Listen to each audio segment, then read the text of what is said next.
ഇതാ ഇന്ന് കുമ്പിളപ്പമാണ് ഉണ്ടാക്കുന്നത്. അത് ചക്കപ്പഴം കൊണ്ടല്ല, ചക്ക വരട്ടിയത് കൊണ്ടാണ്. ഇത് കഴിഞ്ഞ വർഷം ഉണ്ടാക്കി വെച്ചിരുന്നതാണ്. അപ്പോൾ ഇത് തീരാറായി, അവസാനത്തേതാണ്. അപ്പോൾ ഇതിനകത്ത് ചേർത്തിരിക്കുന്നത് ചക്കപ്പഴം, ശർക്കര, നെയ്യ്, ജീരകപ്പൊടി, ഏലക്കാപ്പൊടി. ഇനി ഇത് വെച്ച് എങ്ങനെയാണ് ഉണ്ടാക്കുന്നതെന്ന് നോക്കാം. ഇതിപ്പം ഞാൻ പറിച്ചു വെച്ച വഷ്ണയിലയാണ്. ഇത് കഴുകി വൃത്തിയാക്കി വെച്ചേക്കുക. ഇനി ഇതൊന്ന് തുടച്ചെടുക്കുക. പിന്നെ ഒരു അരമുറി തേങ്ങയാണ് എടുക്കുന്നത്. ഇനി ഇതൊന്ന് ചിരണ്ടി എടുക്കണം.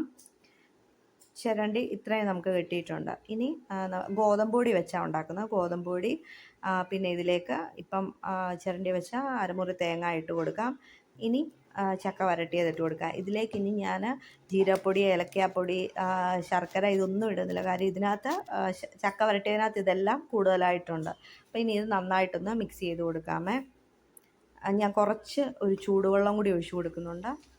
ഇനി ഞാൻ കുമ്പിളല ഇങ്ങനെയാണ് മടക്കുന്നത്. ഈ ചിലർ ഈർക്കിലി വെച്ചുണ്ടാക്കും. അപ്പം ഞാനിങ്ങനെ ഈർക്കിലി ഒന്നും വെക്കുന്നില്ല. ഇങ്ങനെ വെച്ചിട്ട് മാവ് ഇതിനകത്തോട്ട് ഇട്ട് കൊടുക്കും. എന്നിട്ട് ഈ മുകളിലത്തേത് ഇതിനകത്തോട്ട് മടക്കി വെക്കുക ചെയ്യുന്നത്. ഇത് അഴിഞ്ഞു പോകത്തില്ല, നല്ലതായിട്ട് തന്നെ ഇരിക്കും കേട്ടോ. ഇനി ഇതിപ്പം നമ്മൾ അപ്പച്ചമ്പിൽ വെച്ച് ആവി കയറ്റാം. ഞാൻ ഒരു 12 മിനിറ്റത്തേക്കിന് വെച്ചിട്ടുണ്ട്. അപ്പോൾ അത് കഴിഞ്ഞപ്പം നമുക്കിങ്ങനെ കിട്ടിയിട്ടുണ്ട്.